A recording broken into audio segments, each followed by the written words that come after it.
ಎಲ್ರಿಗೂ ನಮಸ್ಕಾರ. Shashi info YouTube ಚಾನಲ್ಗೆ ಸ್ವಾಗತ. ಇವತ್ತಿನ ನಾವು central industrial security force CISF ಇಂದ ಕಾರ್ಯಗಿರುವಂತಹ ವಿವಿಧ ಹುದ್ದೆಗಳ ಬಗ್ಗೆ ಸಂಪೂರ್ಣ ಮಾಹಿತಿ ನೋಡ್ತಾವಣ. ಬನ್ನಿ ವಿಡಿಯೋನ ಪ್ರಾರಂಭ ಮಾಡೋಣ. ವಿಡಿಯೋ ಪ್ರಾರಂಭ ಮಾಡೋದಕ್ಕಿಂತ ಮುಂಚೆ ಇದೇ ಮೊದಲನೇ ಬಾರಿಗೆ ನಮ್ಮ ಚಾನಲ್ಗೆ ಭೇಟಿ ನೀಡಿದ ತಪ್ಪದೆ ಸಬ್ಸ್ಕ್ರೈಬ್ ಮಾಡಿ ಅಂತ ಕೇಳ್ಕೊಳ್ತಾ ವಿಡಿಯೋನ ಪ್ರಾರಂಭ ಮಾಡೋಣ.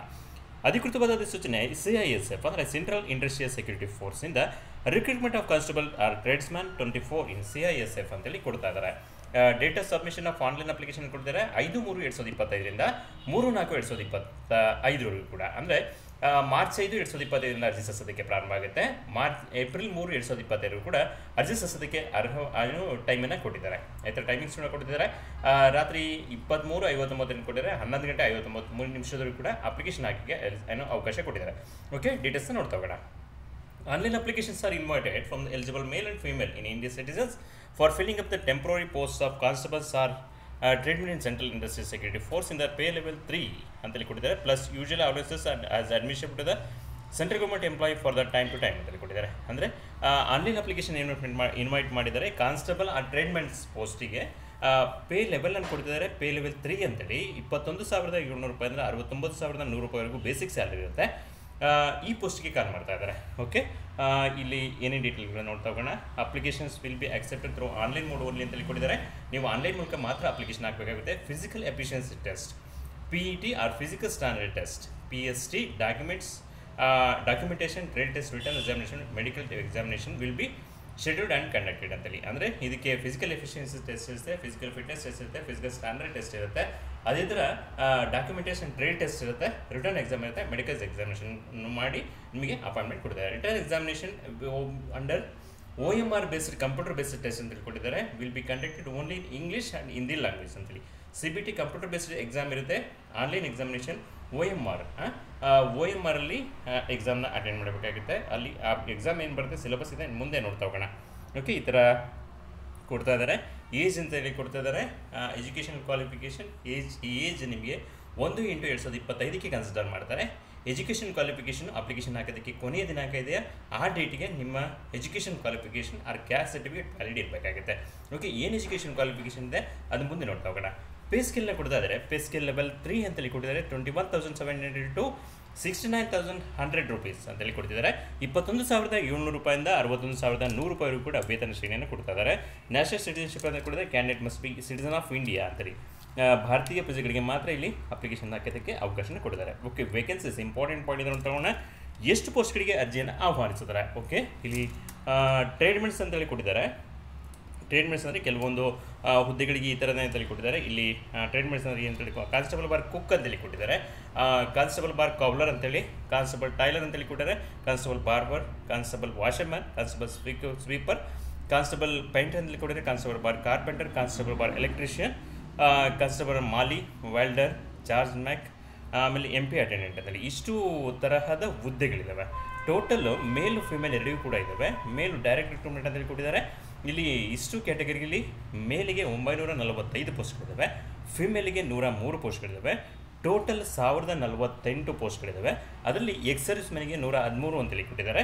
ಟೋಟಲ್ ಗ್ರ್ಯಾಂಡ್ ಟೋಟಲ್ ಎರಡು ಸೇರಿದಾಗ 1,161 ಪೋಸ್ಟ್ಗಳಿಗೆ ಅರ್ಜಿಯನ್ನು ಆಹ್ವಾನಿಸಿದ್ದಾರೆ. Okay, vacancies for direct candidate male ಅಂತೇಳಿ ಕೊಟ್ಟಿದ್ದಾರೆ. ಇಲ್ಲಿ ಮತ್ತು ಎಲ್ಲೆಲ್ಲಿ ಪೋಸ್ಟ್ ಇರ್ತವೆ, ಇಲ್ಲಿ ನಾರ್ದರ್ನ್ ಸೆಕ್ಟರ್ ಅಂತ ಕೊಟ್ಟಿದ್ದಾರೆ, NCR ಸೆಕ್ಟರ್ ಅಂತ ಕೊಟ್ಟಿದ್ದಾರೆ, ವೆಸ್ಟರ್ನ್ ಸೆಕ್ಟರ್ ಅಂತ ಕೊಟ್ಟಿದ್ದಾರೆ, ಸೆಂಟ್ರಲ್ ಸೆಕ್ಟರ್ ಅಂತ ಕೊಟ್ಟಿದ್ದಾರೆ, ಈಸ್ಟರ್ನ್ ಸೆಕ್ಟರ್, ಅದೇ ಥರ ಸೌದರ್ನ್ ಸೆಕ್ಷನ್ ಅಂತ ಕೊಟ್ಟಿದ್ದಾರೆ, ನಾರ್ತ್ ಈಸ್ಟರ್ನ್, ಅದೇ ಥರ ನಾರ್ತ್ ಈಸ್ಟ್ ಸೆಕ್ಟರ್ 2 ಮತ್ತು ಸೆಕ್ಟರ್ ಅಂತೇಳಿ ಕೊಟ್ಟಿದ್ದಾರೆ, ಗ್ರ್ಯಾಂಡ್ ಟೋಟಲ್ ಅಂತ ಕೊಟ್ಟಿದ್ದಾರೆ. ಇಲ್ಲಿ ಬೇರೆ ಬೇರೆ ಸೆಕ್ಟರಲ್ಲಿ ಬೇರೆ ಬೇರೆ ಥರದ ಪೋಸ್ಟ್ಗಳಿದ್ದಾವೆ. ನೀವು ಯಾವ ಸೆಕ್ಟರ್ ಬೇಕೋ ಆ ಸೆಕ್ಟರ್ಗೆ ಅಪ್ಲೈ ಮಾಡ್ತಾ ಹೋಗೋದಾಗುತ್ತೆ. ಓಕೆ, ಈ ಥರ ಡಿವೈಡ್ ಮಾಡಿ ಕೊಡ್ತಿದ್ದಾರೆ.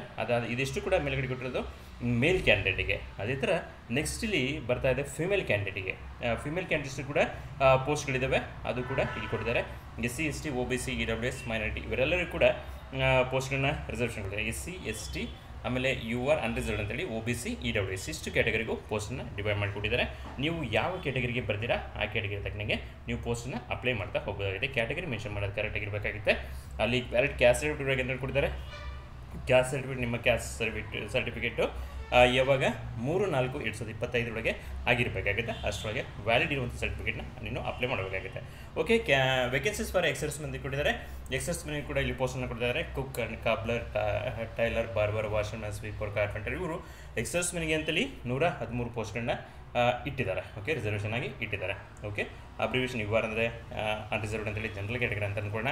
EWS ಅಂದರೆ ಎಕನಾಮಿಕಲಿ ವೀಕರ್ ಸೆಕ್ಷನ್, OBC ಅಂದರೆ other backward community, SC schedule caste, ST schedule tribe ಅಂತೇಳಿ ಅಲ್ಲಿ ಡಿವೈಡ್ ಮಾಡ್ತಾ ಇದ್ದಾರೆ. ಇದಿಷ್ಟು ಕೂಡ ಕಾನ್ಸ್ಟೇಬಲ್ ಎಷ್ಟು ವೇಕೆನ್ಸೀಸ್ ಇದೆ ಅಂತೇಳಿ. ಓಕೆ, ಇಲ್ಲಿ ಡೊಮೆಸ್ಟಿಕ್ ಸರ್ಟಿಫಿಕೇಟ್ ಕೂಡ ಇಂಪಾರ್ಟೆಂಟ್ ಆಗುತ್ತೆ. ವಾಸಸ್ಥಳ ದೃಢೀಕರಣ ಅಂತೇಳಿ ಇವೆಲ್ಲವೂ ಕೂಡ ಇಂಪಾರ್ಟೆಂಟ್ ಏನೇನಿದೆ ಅಂತೇಳಿ ಕೊಟ್ಟಿದ್ದಾರೆ. ಓಕೆ, ಇಲ್ಲಿ 14.10 ಪಾಯಿಂಟನ್ನು ನೀವು ಅಬ್ಸರ್ವ್ ಮಾಡ್ತಾ ಹೋಗಿ. ಇಲ್ಲಿ ಕೊಡ್ತಾ ಇದ್ದಾರೆ 14.10 ಅಂತೇಳಿ. The post completes are purely temporary ಅಂತೇಳಿ in nature but likely to be become permanent ಅಂತೇಳಿ. ಇಲ್ಲಿ ಟೆಂಪ್ರರಿಯಾಗಿ ತಗೊಳ್ತಾ ಇದ್ದಾರೆ, ನಿಮ್ಮನ್ನು ಪರ್ಮನೆಂಟ್ ಮಾಡ್ತಾರೆ ಅಂತೇಳಿ ಕೂಡ ಕೊಟ್ಟಿದ್ದಾರೆ. Okay, caste having a following detail in respect of reserved category ಅಂತೇಳಿ ಇದು ಕೂಡ ಕೊಟ್ಟಿದ್ದಾರೆ. ಅಂದರೆ ನಿಮಗೆ ರಿಸರ್ವೇಷನ್ ನೀವು ಕೇಳ್ತೀರಾ ಅಂತ ಅಂದ್ಕೊಂಡ್ರೆ ಕ್ಯಾಸ್ಟ್ ಯಾವ ಥರ ಇರಬೇಕು ಅವೆಲ್ಲವನ್ನು ಕೂಡ ಕೊಟ್ಟಿದ್ದಾರೆ. ಓಕೆ, ಸೈಲೆಂಟ್ ಫ್ಯೂಚರ್ಸ್ ಅಂತ ಹೇಳ್ಕೊಂಡ್ರೆ applicant must be submitted online mode only ಅಂತೇಳಿ. ನೀವು ಆನ್ಲೈನ್ ಮೂಲಕ ಮಾತ್ರ ಅಪ್ಲಿಕೇಶನ್ ಹಾಕಬೇಕಾಗುತ್ತೆ. ಆನ್ಲೈನ್ ಮೂಲಕ ಅಪ್ಲಿಕೇಶನ್ ಹಾಕಿ ವೆಬ್ಸೈಟ್ ಅಡ್ರೆಸ್ಸನ್ನು ಇಲ್ಲಿ ಮೆನ್ಷನ್ ಮಾಡಿದ್ದಾರೆ, ಸರಿಯಾಗಿ ಅಬ್ಸರ್ವ್ ಮಾಡಿ. https://recruit.cisf.gov.in. ಮತ್ತೊಂದು ಸರಿ ನೋಡ್ತಾ ಹೋಗಿ https://cisf.recct.cisf.gov.in. ಈ ವೆಬ್ಸೈಟ್ಗೆ ಭೇಟಿ ನೀಡಿದರೆ ನೀವು ಅಲ್ಲಿ ಆನ್ಲೈನ್ ಮೂಲಕ ಅಪ್ಲಿಕೇಶನ್ ಹಾಕೋದಕ್ಕೆ ಫುಲ್ಲು ಮಾಹಿತಿ ಬರ್ತಾ ಹೋಗುತ್ತೆ. ಓಕೆ, ಮುಂದೆ ನೋಡ್ತಾ ಹೋಗೋಣ. Physical efficiency test, physical standard test, documentation, trade test, written examination and medical examination will be conducted by the CISF at various recruitment center ಅಂತೇಳಿ. ಅಂದರೆ ನಿಮಗೆ ಫಿಸಿಕಲ್ ಎಫಿಷಿಯನ್ಸಿ ಟೆಸ್ಟ್ ಅಂತ ಅಂದ್ಕೊಳ್ಳೋಣ, ಅಥವಾ physical standard test, document verification, return examination ಇವೆಲ್ಲವೂ ಕೂಡ CISF recruitment centre ಇರುತ್ತೆ, ಅಲ್ಲಿ ನಡೆಯುತ್ತೆ ಅಂತೇಳಿ. ಅದೆಲ್ಲದೂ ಕೂಡ ನಿಮಗೆ ಇಂಟಿಮೇಟ್ ಮಾಡ್ತಾರೆ. ಓಕೆ, ನೆಕ್ಸ್ಟ್ ಅಪ್ಲಿಕೇಶನ್ ಫೀಸನ್ನು ಇಲ್ಲಿ ಕೊಡ್ತಾ ಇದ್ದಾರೆ. ಅಪ್ಲಿಕೇಶನ್ ಫೀಸ್ ಎಷ್ಟು ಕಟ್ಟಬೇಕಾಗುತ್ತೆ ಈ ಪೋಸ್ಟಿಗೆ ಅಪ್ಲಿಕೇಶನ್ ಹಾಕಬೇಕಂದ್ರೆ ಇಲ್ಲಿ ಅಬ್ಸರ್ವ್ ಮಾಡ್ತಾ ಹೋಗಿ. ಅಪ್ಲಿಕೇಶನ್ ಫೀಸ್ ₹100 ಅಂತೇಳಿ ಕೊಟ್ಟಿದ್ದಾರೆ. ₹100 ಅಪ್ಲಿಕೇಶನ್ ಫೀಸನ್ನು ಕೊಡ್ತಿದ್ದಾರೆ. From your OBC EWS candidate will be charged. Female candidate and those candidate belong to schedule caste, schedule tribe and ex-servicemen categories are exempted from the paying application fees ಅಂತೇಳಿ ಕೊಟ್ಟಿದ್ದಾರೆ. ಅಂದರೆ ಇಲ್ಲಿ UR unreserved ಕ್ಯಾಂಡಿಡೇಟ್ಗೆ, other backward community ಮತ್ತು EWS ಕ್ಯಾಂಡಿಡೇಟಿಗೆ ಮಾತ್ರ ₹100 ಶುಲ್ಕವನ್ನು ಪಾವತಿಸಬೇಕಾಗುತ್ತೆ.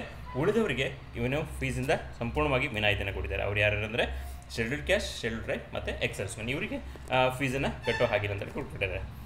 The call of letter admit card for all stages of recruitment as mentioned below will be issued the candidate through online mode only at CISF recruitment website, that is https://cisf.recct.cisf.gov.in, with facility to download the same and will not be sent by the post. That is for PET, PST, documentation, trade test, written examination, detail medical examination ಇವ್ಯಾವಕ್ಕೂ ಕೂಡ ಅವರು intimation ಲೆಟ್ರನ್ನ ಅಥವಾ ಕಾಲ್ ಲೆಟ್ರನ್ನ ನಿಮಗೆ ಕಳಿಸಲ್ಲ. ನೀವು ಎಲ್ಲದನ್ನು ಕೂಡ ವೆಬ್ಸೈಟಲ್ಲೇ download ಮಾಡ್ಕೋಬೇಕಾಗುತ್ತೆ. Website ಅಡ್ರೆಸ್ಸನ್ನು ಕೊಡ್ತಾರೆ CISF.recruitment.cisf.gov.in. ಇದರಲ್ಲಿ ಹೋಗಿ ನೀವು ವೆಬ್ಸೈಟ್ ಎಲ್ಲ ಇದನ್ನು ಕೂಡ ಡೌನ್ಲೋಡ್ ಮಾಡ್ಕೊಳ್ಳೇಬೇಕಾಗುತ್ತೆ. ನಿಮಗೆ ಪೋಸ್ಟ್ ಮುಖಾಂತರ ಯಾವುದನ್ನು ಕೂಡ ಕಳಿಸಲ್ಲ. The stages of recruitment process as under ಅಂಡರಲ್ಲಿ ಕೊಟ್ಟಿದ್ದಾರೆ. ಅಂದರೆ ಸ್ಟೇಜಸ್ ಯಾವ ಥರ ಇರುತ್ತೆ ಅಂದರೆ, ಫಸ್ಟು PET ಆರ್ PST ನಡೆಸ್ತಾರೆ, ಡಾಕ್ಯುಮೆಂಟ್ ವೆರಿಫಿಕೇಷನ್ ಆಗುತ್ತೆ, ಆ್ಯಂಡ್ ಟ್ರೇಡ್ ಟೆಸ್ಟ್ ನಡೆಯುತ್ತೆ. ಅಂದರೆ ಟ್ರೇಡ್ ಟೆಸ್ಟ್ ಎಕ್ಸಾಂಪಲ್ ಅಂದರೆ ಕುಕ್ ಅನ್ನೋ ಪೋಸ್ಟ್ ನೀವು ಅಪ್ಲಿಕೇಶನ್ ಹಾಕಿದ್ರೆ ಅಂದರೆ ಕುಕ್ಕಿಂಗ್ ಬಗ್ಗೆ ನಿಮಗೆ ಟೆಸ್ಟ್ ನಡೆಯುತ್ತೆ, ಅಥವಾ ಬೇರೆ ಬೇರೆ ಇದು ಟ್ರೇಡ್ ಇದೆಯಲ್ಲ ಅದ್ರ ಬಗ್ಗೆ ನಿಮಗೆ ಒಂದು ಟ್ರೇಡ್ ಟೆಸ್ಟ್ ನಡೆಯುತ್ತೆ. ಅದಾದಮೇಲೆ OMR based or CBT mode written examination will be by language, that is Hindi and English ಅಂತೇಳಿ. ನಿಮಗೆ ಡಾಕ್ಯುಮೆಂಟ್ ವೆರಿಫಿಕೇಷನ್ನು PET, PST ಆ್ಯಂಡ್ ಟ್ರೇಡ್ ಟೆಸ್ಟಲ್ಲಿ ನೀವು ಎಲಿಜಿಬಲ್ ಆದರೆ ಅಂದರೆ ನಿಮಗೆ ನೆಕ್ಸ್ಟು ರಿಟರ್ನ್ ಎಕ್ಸಾಮಿಗೆ ಎಲಿಜಿಬಲ್ ಆಗ್ತೀರಾ. ಅಲ್ಲಿ ರಿಟರ್ನ್ ಎಕ್ಸಾಮ್ ಅವಕಾಶ ಕೊಡ್ತಾರೆ. ಅದು OMR ಬೇಸ್ಡ್ ಎಕ್ಸಾಮಿನೇಷನ್ ಆಗಿದೆ, CBT ಕಂಪ್ಯೂಟರ್ ಬೇಸ್ಡ್ ಟೆಸ್ಟ್ ಆಗಿರುತ್ತೆ. ಅಲ್ಲಿ ಹಿಂದಿ ಆ್ಯಂಡ್ ಇಂಗ್ಲೀಷಲ್ಲಿ ಎರಡರಲ್ಲೂ ಕೂಡ ಕ್ವಶನ್ಸ್ ಇರುತ್ತೆ. ಅದನ್ನು ನೋಡಿ ನೀವು ಎಕ್ಸಾಮ್ಗೆ ಅಟೆಂಡ್ ಆಗಬೇಕಾಗಿದೆ. ಅದಾದ ನಂತರದಲ್ಲಿ ಡೀಟೇಲ್ಡ್ ಮೆಡಿಕಲ್ ಎಕ್ಸಾಮಿನೇಷನ್ DME ಅಂತೇಳಿ ಕೊಟ್ಟಿದ್ದಾರೆ. ಡೀಟೇಲ್ಡ್ ಮೆಡಿಕಲ್ ಎಕ್ಸಾಮಿನೇಷನ್ ನಡೆಯುತ್ತೆ. ಇಷ್ಟು 3 ಹಂತದಲ್ಲಿ ನೀವು ಈ ಪೋಸ್ಟಿಗೆ ವೆರಿಫೈ ಆಗಲೇಬೇಕಾಗುತ್ತೆ. ಓಕೆ, ಇನ್ನು ನೆಕ್ಸ್ಟ್ ನೋಡ್ತಾ ಹೋಗೋಣ. ಇಲ್ಲಿ last previous selected candidate will B uploaded on CISF recruitment website. List ಅಂದರೆ ಪ್ರಾವಿಷನಲ್ ಸೆಲೆಕ್ಟೆಡ್ ಆದ ಲಿಸ್ಟನ್ನು ಈ ವೆಬ್ಸೈಟಲ್ಲಿ ಅಪ್ಲೋಡ್ ಮಾಡ್ತಾರೆ. ಆ ವೆಬ್ಸೈಟ್ ಮತ್ತೆ ರಿಪೀಟ್ ಆಗ್ತಾ ಇದೆ, https://cisf.recct.cisf.gov.in. ಈ ವೆಬ್ಸೈಟಿಗೆ ಅಪ್ಲೋಡ್ ಆಗುತ್ತೆ, ಅಲ್ಲೂ ಕೂಡ ನೋಡ್ತಾ ಹೋಗೋದಾಗುತ್ತೆ. ಎಲ್ಲದೂ ಕೂಡ ಇಲ್ಲಿ ಟ್ರಾನ್ಸ್ಪರೆಂಟ್ ಆಗಿರುತ್ತೆ, ಎಲ್ಲದೂ ಕೂಡ ವೆಬ್ಸೈಟಲ್ಲಿ ಅಪ್ಲೋಡ್ ಆಗ್ತಾ ಇರುತ್ತೆ, ನೋಡ್ತಾ ಹೋಗೋಣ. ಓಕೆ, ಎಲಿಜಿಬಿಲಿಟಿ ಕ್ರೈಟೀರಿಯಾ ಇಂಪಾರ್ಟೆಂಟ್ ಪಾಯಿಂಟಿಗೆ ಇಲ್ಲಿ ಬರ್ತಾ ಇದ್ದೀವಿ. ಏನು ಎಲಿಜಿಬಿಲಿಟಿ ಇರಬೇಕಾಗುತ್ತೆ ಅಂತೇಳಿ, ಏನು ಎಲಿಜಿಬಿಲಿಟಿ ಇರಬೇಕಾಗುತ್ತೆ ಇಲ್ಲಿ ಕೊಡ್ತಾ ಇದ್ದಾರೆ, ನೋಡ್ತಾ ಹೋಗಿ. Matriculation or its equivalent from a recognised board for skilled trades on before closing date of receipt of online application from that is barber, boot maker, cobbler, tailor, cook, carpenter, mali, painter, charge mechanic, washerman, welder, electrician and motor pump attendant ಅಂತೇಳಿ industrial training institution trained person will be preferred ಅಂತೇಳಿ. ಅಂದರೆ ಇಲ್ಲಿ skill trade ಆಗಿರ್ಬೇಕು, matriculation pass ಆಗಿರಬೇಕು, first SSLC pass ಆಗಿರಬೇಕಾಗುತ್ತೆ, matriculation 10th standard pass ಆಗಿರಬೇಕಾಗುತ್ತೆ. Its equivalent from American, ಅದರ equivalent ಯಾವ್ದಾದ್ರು ಕೂಡ ಆಗುತ್ತೆ. ಅದ್ರ ಜೊತೆ ಸ್ಕಿಲ್ ಟ್ರೇಡ್ ಟೆಸ್ಟ್ ಕೂಡ ಆಗಿರಬೇಕಾಗುತ್ತೆ. ಈ barber, boot maker, cobbler, tailor, cook ಇವಕ್ಕೆಲ್ಲರೂ ಕೂಡ ಅದು ನಿಮಗೆ ಟ್ರೇಡ್ ಆಗಿರಬೇಕಾಗುತ್ತೆ. ಅಲ್ಲಿ ಕೊಡ್ತಾ ಇದ್ದಾರೆ. ಇಂಡಸ್ಟ್ರಿಯಲ್ ಟ್ರೈನಿಂಗ್ ITI ಕೋರ್ಸ್ ಆಗಿದ್ದರೆ ಅವರಿಗೆ ಪ್ರಿಫರ್ ಕೊಡ್ತೀವಿ ಅಂತೇಳಿ.